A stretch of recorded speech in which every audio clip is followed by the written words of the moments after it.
행복한 안식일입니다. 그 찬양의 가사를 보다 보니까 마음이 좀 울컥해집니다. 오늘 제가 준비한 말씀의 내용과도 이렇게 좀 맞닿아 있는 것 같아서요. 참, 이 안식일에 소망의 하나님께서 모든 기쁨과 평강을 믿음 안에서 성도님들 모두에게 충만하게 하시고 성령의 능력이 그리고 소망이 넘치게 하시기를 간절히 축원합니다.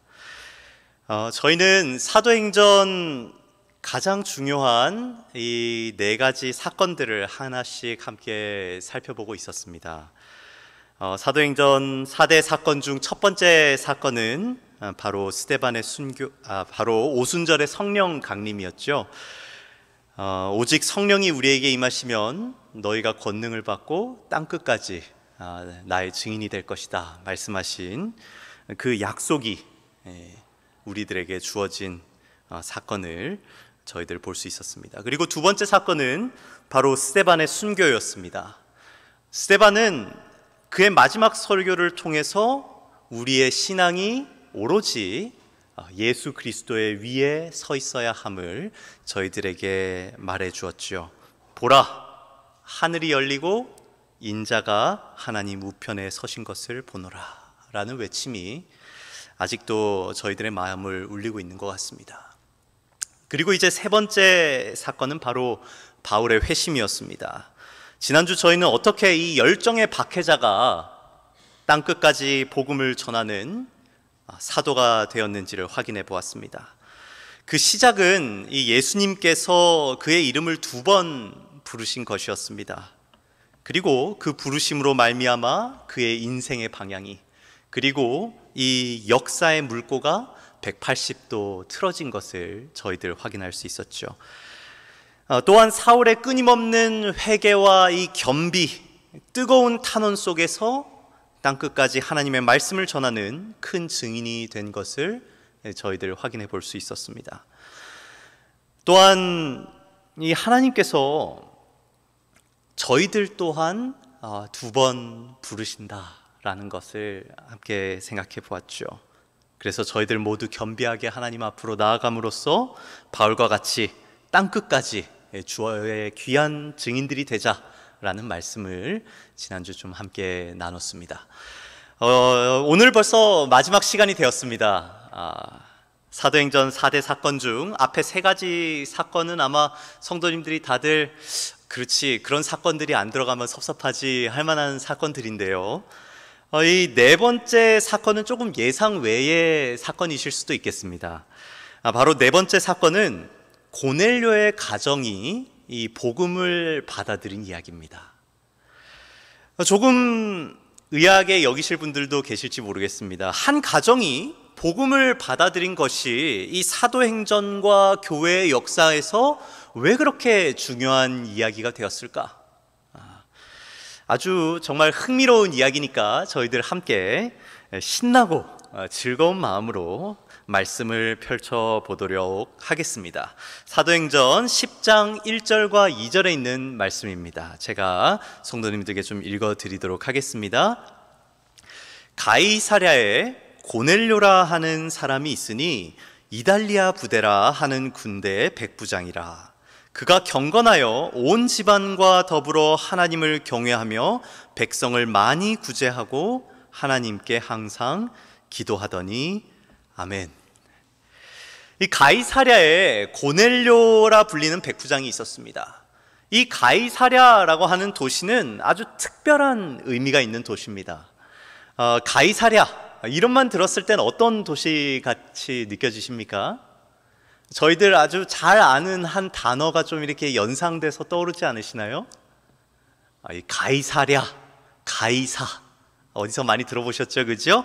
바로 이 로마의 황제 가이사와 관련돼 있는 도시인 것입니다. 헤롯 대왕이 이 로마 황제를 위하여 이곳에 인공적인 항구 도시를 건설하고 그 항구 도시에다가 이름을 가이사랴라고 붙입니다. 그리고 그 가이사랴는 그 당시 이스라엘 땅과 그 주변을 모두 아우르는 로마의 총독이 머무르는 행정 도시가 되었습니다. 그래서 이 가이사랴에 대해서 여러분들 잠시만 기억해 주시고 이 고넬료라고 하는 백부장에 대해서도 함께 알아보도록 하겠습니다. 이 성경에 백부장이 여럿 나옵니다. 그 중에 이방인 중에 이 이방인인 이 로마의 백부장이 오히려 이 유대인들보다도 더 큰 믿음을 보이는 경우가 저희들 가끔씩 확인할 수 있죠. 이 마태복음 8장에 봐도 예수님께서 이 백부장의 믿음을 보시고는 뭐라고 말씀하셨습니까? 내가 진실로 진실로 너희에게 이르노니 이스라엘 중 아무에게서도 이만한 믿음을 만나지 못하였다, 이렇게 말씀하셨죠. 어떨 땐 저희가 정말 10년, 20년 혹은 아주 평생의 이 신앙을 했더라도 아주 초신자와 같은 그런 어린아이와 같은 신앙에 깜짝 놀랄 때가 있는 것입니다. 저희 이모들이 계십니다. 그 중에서 최근에 이제 다들 이제 침례를 받고 재림교인이 되셨는데, 그 전에는 정말 이 굿하고 부적 쓰고 달마도를 사 모으시고 뭐 이랬던 분들이 이제 같이 교회를 갑니다. 그리고 예배도 함께 드리고 하니까 어떨 때는 이제 낯선 경우도 있어요. 참 하나님의 인도하심이 놀랍다, 이런 생각을 합니다. 그런데 침례를 받으신 지 얼마 안 된 때에 저희 큰 이모가 저한테 전화를 하셨어요. 그리고 제가 전화를 받았더니 이런 말씀을 하셨어요. 저희 외가가 이제 안동 출신인데, 야야, 제가 한번 해보겠습니다. 제가 경북 사투리를 잘 못하지만, 니 요즘에 기도 열심히 하나? 기도랑 말씀은 아침에 해야 된디. 그렇다면 어야둔동 하루가 평안하대. 이렇게 말씀을 하시는 것입니다. 제가 잘했는지 모르겠습니다. 그런데 지금 이제 신학하신 지 얼마 안 되신 저희 이모가 신학을 전공한 이 목회자에게 기도와 말씀이 얼마나 중요하고 행복한 일인지 말씀해주고 계시는 것이죠. 그런데 저는 사실 그 이모의 말씀이 싫지 않았어요. 큰 이모는 저보다 신앙을 하신 지는 오래되시진 않았지만 제게 진짜 신앙의 기쁨을 간증하고 계신 거였어요. 매일 아침마다의 말씀과 기도가 얼마나 달콤하고 행복한지, 또 그리고 그 기쁨을 주위 사람들과 함께 나누고 싶은 마음이 가득하셨던 것입니다. 그래서 얼마나 참 이 단순하고 아름다운 신앙을 제게 보여주셨는지 제 마음에 큰 감동이 되었어요. 그런 신앙의 모습이 하늘에 더 가깝지 않은가, 저는 그런 생각을 좀 하게 됐습니다. 저희들도 그런 어린아이와 같은 신앙을 가질 수 있다면 얼마나 좋을까요? 저희들의 첫사랑, 그죠? 그런 신앙을 가지기를 소망하는 것입니다. 가슴이 벅차오를 때 큰 목소리로 찬양도 하고, 은혜로운 말씀에 또 크게 아멘도 하고, 받은 은혜를 기뻐하면서 이웃들과 즐겨 나누기를 원하는 것입니다. 그런 이 간증하는 신앙의 삶을 살아가기를 원하는 것이죠. 저희 사랑하는 대학교회가 대한민국에서 감동의 아멘 소리가 가장 큰 교회가 되면 얼마나 좋겠습니까? 그렇죠? 아멘, 아멘입니다. 예수님께서 이 눅눅하고 갑갑한 바리새인들의 이 신앙의 공기에 둘러싸여 있으시다가 그 살아있는 신앙의 백부장들을 탁 만나셨을 때 신선한 바람이 마치 불어온 것처럼 느끼셨는지 모르겠습니다. 그래서 여기 이 사도행전 10장에 나오는 고넬료라고 하는 백부장도 예수님 당시에 그 백부장같이 아주 경건한 인물이었다고 사도행전은 소개하고 있어요. 그 당시 이 백부장에 대해서 잠시 알아보자면, 백부장은 이 장교급 인물입니다. 그래서 당시 로마 시민이 아니라면은 결코 이룰 수 없는 어떤 그런 자리에 있는 사람이었습니다. 이 고넬료라고 하니까 영어 발음으로는 어떻게 되죠? 코르넬리우스, 이렇게 되죠. 코르넬리우스 라는 이름이 벌써 어떤 식입니까? 이 로마식 이름이에요. 당시 가장 큰 군대 단위가 무엇이었냐면은 바로 이 레기온이라고 하는 군단이라고 하는 단위였습니다. 여기 그림을 보시면은 이 한 군단의 이 로마 군단의 모습이 나와 있는데요. 약 한 4,500명에서 초기에는 뭐 6,000명이었지만 후기에는 이제 4,500명 정도로 이제 구성되었다고 합니다. 그래서 예수님께서 거라사 광인에게도 그 들렸던 귀신에게 내 이름이 무엇이냐 물어보았더니 귀신이 뭐라고 대답했습니까? 군단인이다, 레기온입니다, 이렇게 대답을 했지요. 이 가장 큰 단위의 군대를 이야기하는 것입니다. 그리고 그 군단은 이제 10개의 대대로 이제 구성이 되어 있고요. 그리고 한 개의 대대가 약 한 500~600명 가까이 되겠죠, 그죠? 500명 가까이. 그리고 그 부대를 6개의 백인대로 나눕니다. 그리고 그 백인대를 이끄는 리더가, 장교가 바로 이 백인대장, 백부장이 되는 것이죠. 그래서 이 백부장은 일반 병사와 이 10배 이상의 일반 병사에 비해 10배 이상의 급료를 받는 사람들이었습니다. 그리고 또 독립된 주거지를 제공받는 그런 사람들이었습니다. 그래서 이 로마 사회에서 백부장은 굉장히 높은 어떤 사회적인 지위와 명성을 얻으면서 그에 따른 책임도 아주 컸던 사람들이었습니다. 특별히 이 로마의 식민지에서 백부장은 아주 큰 권한과 역할을 가진 사람이었죠. 그래서 이 팔레스틴 전 지역을 통치하는 이 본부인 가이사랴에서 백인대를 이끄는 사람이 누구였냐면은 바로 이 고넬료라고 하는 사람이었던 것입니다. 이 사람은 로마 제국 아래에서 굉장히 타락하고 잡다한 우상들과 함께 지내다가 이 유대 땅에 발령을 받아서 오게 되었어요. 막상 와보니까 유일신 하나님을 섬기는 이 경건한 종교에 아주 신선한 감동을 받게 된 것입니다. 그래서 그는 하나님을 섬기고 사랑을 실천하는 훌륭한 로마 사람으로서 유대인과 이방인들 모두에게 감동을 주고 좋은 평을 듣는 그런 사람이었습니다. 그는 비록 유대인들로부터 부정하다라고 이 역임을 받는 이방인이었지만 성경의 말씀을 상기하며 오실 메시아를 기다리던 그런 사람이었습니다. 그런데 어느 날 그의 인생을 바꿔놓는 아주 중요한 사건 하나가 생깁니다. 사도행전 10장 3절부터 5절에 있는 말씀 성도님들과 함께 좀 읽어보려고 합니다.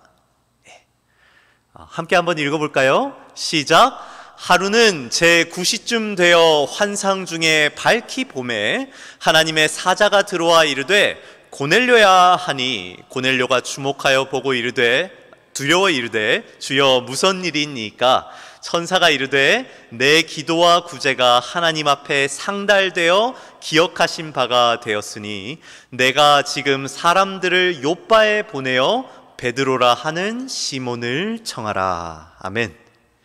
이 고넬료가 제9시 즉 오후 3시에 기도를 하고 있었습니다.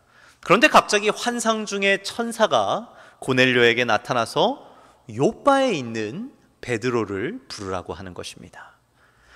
이 고넬료는 그 말씀에 순종해서 하인 둘과 경건한 부하 한 사람을 요빠로 보내지요.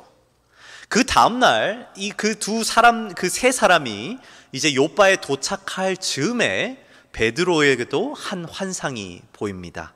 사도행전 10장 9절과 10절에 있는 말씀입니다. 이 성경절도 저희들 함께 한번 읽어볼까요? 시작! 이튿날 그들이 길을 가다가 그 성에 가까이 갔을 때 그때 베드로가 기도하려고 지붕에 올라가니 그 시각은 제6시더라. 그가 시장하여 먹고자 하매 사람들이 준비할 때 황홀한 중에. 이 베드로도 무엇 하던 중에 이 하나님께서 보여주신 환상을 보게 됩니까? 기도하던 중에. 맞아요. 이 시간과 공간을 넘어서서 이 기도하던 두 사람의 그 기도가 함께 응하는 것을 저희들 볼 수 있는 것이지요. 정말 이 두 사람 다 기도하는 중에 하나님께서 그들에게 말씀하신 것입니다.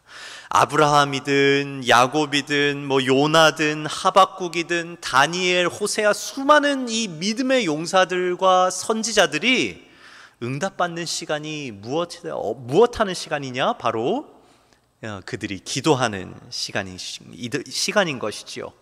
그때 하나님께서 한 환상을 베드로에게 보이시는데 다음과 같은 환상을 보이십니다. 사도행전 10장 11절에서 15절에 있는 말씀입니다. 제가 읽어드리겠습니다. 하늘이 열리며 한 그릇이 내려오는 것을 보니 큰 보자기 같고 내 귀를 메어 땅에 들이웠더라.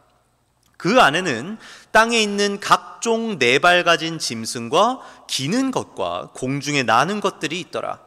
또 소리가 있으되 베드로야 일어나서 잡아먹으라 하거늘 베드로가 이르되 주여 그럴 수 없나이다. 속되고 깨끗하지 아니한 것을 내가 결코 먹지 아니하였나이다 한데 또 두 번째 소리가 있으되 하나님께서 깨끗하게 하신 것을 내가 속되다 하지 말라 하더라. 제 육신은 이제 12시 정오지요, 그죠? 출출했던 이 베드로를 위해서 그 집에서 베드로에게 먹을 거를 이렇게 준비하고 있었는데 갑자기 하늘에서 하나님께서 이 도시락 가방을 내려 보내신 것입니다. 베드로는 대답합니다. 주님, 제가 먹을 수 없습니다.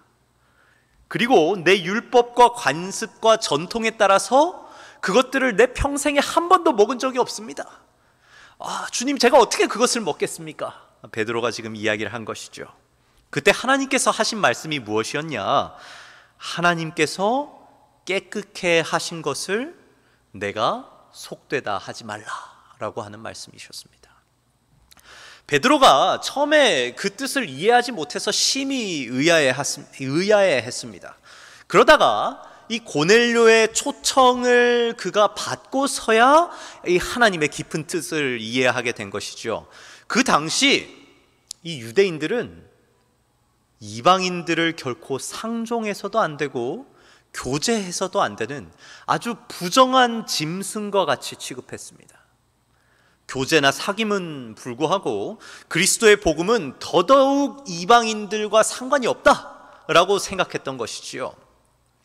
그렇게 믿고 있었던 베드로에게 그들 이방인들도 이 복음을 받기에 합당하다고 지금 하나님께서는 말씀하고 계신 것입니다.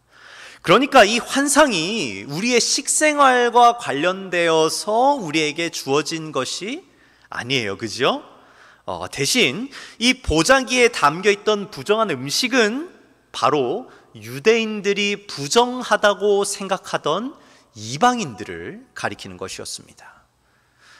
모세가 이스라엘 백성들을 애굽에서 함께 이제 출애굽한 이후로 1500년 동안 이 유대인들은 자신이 하나님이 택한 백성이라는 자부심을 계속해서 쌓아서 올려갔습니다. 자기들에게 주어진 복음과 이 특권을 나누기보다는 오히려 벽을 쌓고 다른 민족과 구분 짓는 일에 그 특권을 사용했어요. 그 결과로 이방인들은 태어나면서부터 저주를 받는다는 생각을 가지게 되었고, 그 편견으로 말미암아서 이방인들은 이 산모가 아이를 출산하면은 유대인들은 그 산모와 아이를 도와주는 것까지 금지가 되어 있었습니다. 바로 이 인간의 무지함과 편견 때문이죠. 그 편견이 종교와 만나가지고 정말 허물 수 없을 것 같은 두꺼운 편견의 벽을 세웠던 사람이 바로 누구냐면 그 당시 유대인들이었던 것이죠. 이제는 그 정통 유대인이었던 베드로를 선교의 도구로 사용하시기 위해서 하나님께서는 그 옹골찬 편견의 벽을 지금 무너뜨리려고 하시는 것입니다. 베드로가 하나님의 말씀을 순종해서 요빠로 떠납니다. 그리고 요빠를 떠나서 가이사랴로 향하죠. 고넬료를 찾아가서 함께 만납니다. 베드로와 고넬료, 이 두 사람의 이 지리적인 관계를 여러분들 한번 생각해 보시길 바랍니다. 당시 베드로가 지내던 요빠는 어느 곳이었냐? 여호수아 시대로부터 아주 전통적인 유대인들의 항구였어요. 솔로몬이 성전을 건축할 때 그 백향목을 레바논에서부터 가지고 와서 어디를 통해서 가지고 들어오냐면 바로 이 요빠를 통해서 가지고 들어오게 됩니다.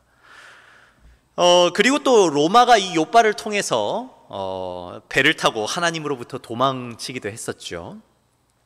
반면에 가이사랴는 어떤 도시였습니까? 가이사랴는 이방인의 도시 중에서도 제일 가는 이방인의 도시였어요. 헤롯이 로마의 황제를 위해서 새로 건축한 항구 도시이기도 했고, 또 로마 총독이 머무는 도시였습니다. 그러니까 이 베드로가 요빠에서부터 시작해서 이 가이사랴로 넘어가는 것이 마치 예수님께서 사마리아의 마을로 일부러 들어가셨던 것처럼 지금 지리적인 의미로도 이 그들이 싸웠던 경계를 지금 넘어가는 것을 보여주고 있는 것이죠. 그렇게 드디어 베드로가 이방인의 집에 문턱을 넘어가게 됩니다. 그리고 그와 함께 한 식탁에 앉았어요. 그리고 베드로는 내가 어떻게 오게 되었는지 고넬료에게 설명하고, 또 고넬료는 내가 어떻게 이 베드로 선생님을 초대하게 되었는지 서로 이야기를 나눕니다. 아주 깜짝 놀라면서 베드로가 이렇게 이야기를 하지요. 사도행전 10장 34절, 35절, 또 44절, 45절에 있는 말씀입니다. 제가 읽어드리겠습니다. 베드로가 입을 열어 말하되 내가 참으로 하나님은 사람의 외모를 보지 아니하시고 각 나라 중 하나님을 경외하며 의를 행하는 사람은 다 받으시는 줄 깨달았도다. 성령이 말씀 듣는 모든 사람에게 내려오시니 베드로와 함께 온 할례 받은 신자들이 이방인들에게도 성령 부어 주심으로 말미암아 놀라니. 이 저희들은 참 쉽게 생각하면은 첫 이방인 그리스도인들이 나왔구나, 고넬료라고 하는 그 이방인이 그 가족이 구원을 받았구나, 이렇게 쉽게 생각할 수도 있습니다. 하지만 이 베드로와 함께 갔던 이 유대인 형제들의 놀람은 보통 놀람이 아니에요. 성도님들, 이 막장 드라마 좋아하십니까? 한국 사람들은 아주 아침 드라마든 이런 드라마들 참 좋아하죠. 보면은 이 평생 미워하면서 철천지 원수로 지내던 두 사람이 있지 않습니까? 그런데 나중에 알고 보니까 누구예요? 배다른 형제였다든지, 알고 보니 내 동생이었다든지 이런 것이죠. 그런데 이런 상황보다 지금 더 황당한 상황이 이 유대인들에게는 펼쳐진 것입니다. 서로가 미워하고 담쌓고 상종하지 않았던 그 저주했던 세월이 1500년이에요. 그런데 이 우리가 같은 하나님의 자녀였다는 것을 지금 깨달은 것입니다. 그냥 회심하고 하나님 믿는다고 고백하는 정도가 아니라 저들도 나와 같이 성령으로 기름 부음 받는 제사장 족속이라는 것을 지금 이 베드로와 유대인들 형제들이 함께 깨닫게 된 것이죠. 도저히 내 이 선입관과 편견으로는 불가능한 일을 하나님께서 지금 이루고 계신 것입니다. 이 유대인들에게는 얼마나 이것이 불가능한 일이었냐면은 예루살렘 교회로 이 베드로가 돌아갔을 때 그 교회의 반응을 보면 알 수 있습니다. 베드로는 이 11장에 들어가서 모든 교회를 다 모읍니다. 그리고 하나님께서 이방인들에게도, 이 고넬료 가정에게도 우리와 같은 성령과 구원을 베푸셨다라는 말을 이야기를 합니다. 그때 유대인 형제들이 다음과 같이 비난을 하는데요, 사도행전 11장 1절부터 3절에 있는 말씀입니다. 제가 읽어드리겠습니다. 유대에 있는 사도들과 형제들이 이방인들도 하나님의 말씀을 받았다 함을 들었더니 베드로가 예루살렘에 올라갔을 때 할례자들이 비난하여 이르되 내가 무엇했다고요? 무할례자의 집에 들어가 함께 무엇했다? 먹었다. 지금 유대인들에게는 베드로가 무엇한 것이 문제였다고요? 함께 먹었다라는 것이 문제였다는 거죠. 이 식탁에 함께 앉아서 먹는 것조차 그들에게는 상상할 수 없는 일이었어요. 하지만 베드로는 그들에게 어떻게 하나님께서 자기의 이 편견과 고정관념을 무너뜨리셨는지 상세하게 차근하게 이렇게 보고합니다. 사도행전 11장 17절과 18절에 있는 말씀입니다.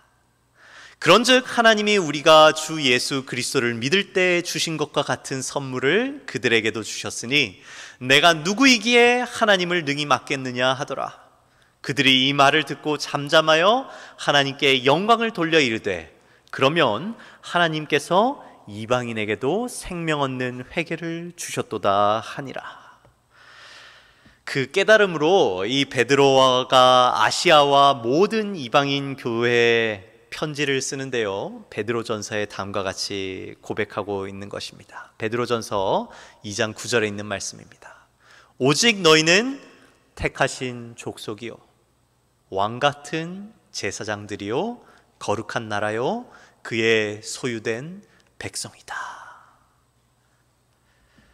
성도님들, 28장밖에 안 되는 그 사도행전 가운데서 왜 이 고넬료 가족이 이 복음을 받아들이고 구원받은 사건이 사도행전 10장, 11장 이 두 장에 걸쳐서 자세하게 기록이 되었을까요? 이 사건은 단순히 한 가정이 구원을 받은 것 이상의 의미가 있는 사건이었기 때문에 그렇죠. 그것은 초대교회가 이방인을 향해서 이 마음을 여는 일이 세상 끝까지 복음을 전파하는 일에 얼마나 중요한 준비인가를 아주 극적으로 보여주었던 사건이었습니다. 9장에서는 저희들 보았듯이 이방인들을 향해 달려나갈 사도였던 그 바울이 회심하는 장면이 나오고요, 10장과 11장에서는 모든 교회의 편견을 허무시면서 이 교회의 마음을 활짝 여시는 이 하나님의 사역이 나타나는 것이죠. 그래서 이 땅끝까지 복음을 전파할 준비가 드디어 완료되는 것입니다. 그래서 사도행전 11장 22절, 25절과 26절에 다음과 같이 이야기하고 있습니다. 예루살렘 교회가 이 사람들의 소문을 듣고 바나바를 안디옥까지 보내니 바나바가 사울을 찾으러 다소에 가서 만나매 안디옥에 데리고 와서 둘이 교회에 1년간 모여있어 큰 무리를 가르쳤고 제자들이 안디옥에서 비로소 그리스도인이라 일컬음을 받게 되었다 하였습니다. 그렇게 드디어 교회가 11장의 말미에 바울과 바나바를 첫 공식 선교사로서 이방 땅에 파송하게 된 것이죠. 그리고 그곳에서 교인들이 얻은 별명이 무엇이었냐면은 그리스도인이었습니다. 그렇게 바울과 바나바가 안디옥으로 가서 이방인들을 위한 사역을 시작하고 세계 전도를 위한 본부가 안디옥에 세워지게 됐죠. 그리고 그곳을 본부로 해서 바울 일행은 1차, 2차, 3차 전도 여행을 떠났고 그 복음이 2000년이 지나서 저희들에게까지 이르러 올 수 있었던 것입니다. 이것이 바로 세계 교회가 탄생하게 된 과정이죠. 하나님께서 이 베드로가 불가능합니다, 하나님, 절대로 안 됩니다 라고 생각했던 그 벽을 허무시지 않았더라면, 아주 익숙한 그 욥바에서 가이사랴로 넘어가지 않았다면, 복음이 예루살렘에서 온 유대와 사마리아로 땅끝까지 전해지지 않았더라면, 그 용기와 순종이 없었더라면 오늘날 이 세계적인 교회와 그리스도인이라고 하는 이름은 있을 수가 없는 것이죠. 우리가 이 복음을, 하나님의 말씀을 내 남편에게, 내 아내에게, 내 자식들에게, 내 형제 자매들에게, 내 학생들에게, 내 동료에게, 내 친구에게, 내 이웃에게, 그리고 땅끝까지 전하는데 저희들 어떤 이 방해들과 벽들을 가지고 있습니까? 불가능하다.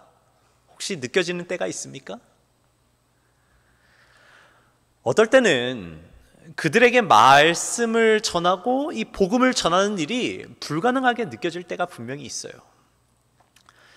120년 전에 이 조선 땅에도 막막한 현실의 벽을 쳐다보면서 하나님 앞에 하소연하던 한 인물이 있었습니다. 그 선교사의 이름은 호러스 그랜트 언더우드라고 하는 사람이었습니다. 그 언더우드 선교사가 1년간 딱 조선 땅에서 거하면서 선교를 하다가 이 미국으로 보고를 하기 위해서 기도문으로 되어 있는 편지를 한 장 보냅니다. 그분의 기도문을 여러분들께 좀 낭송을 해드리기를 원합니다. 제목은 보이지 않는 조선의 마음이라고 하는 기도문입니다. 주여, 지금은 아무것도 보이지 않습니다. 주님, 메마르고 가난한 땅, 나무 한 그루 시원하게 자라오르지 못하고 있는 땅에 저희를 옮겨 심으셨습니다. 어떻게 그 넓고 넓은 태평양을 건너왔는지 그 사실이 기적입니다. 주님께서 붙잡아 뚝 떨어뜨려 놓으신 듯한 이곳, 하지만 지금은 아무것도 보이지 않습니다. 보이는 것은 고집스럽게 얼룩진 어둠뿐입니다. 어둠과 가난과 인습에 묶여있는 조선 사람뿐입니다. 그들은 왜 묶여있는지요? 이들은 그 묶임이 얼마나 고통스러운 것인지조차도 모르고 있습니다. 고통을 고통인 줄 모르는 자들에게 고통을 벗겨주겠다 하면 의심하며 화부터 냅니다. 조선 남자들의 속셈이 보이지 않습니다. 조정의 내심도 보이지 않습니다. 가마를 타고 다니는 여자들을 영영 볼 기회가 없으면 어쩌나 합니다. 조선의 마음이 보이질 않습니다. 그리고 저희가 해야 할 일이 보이지 않습니다. 그러나 주님, 순종하겠습니다.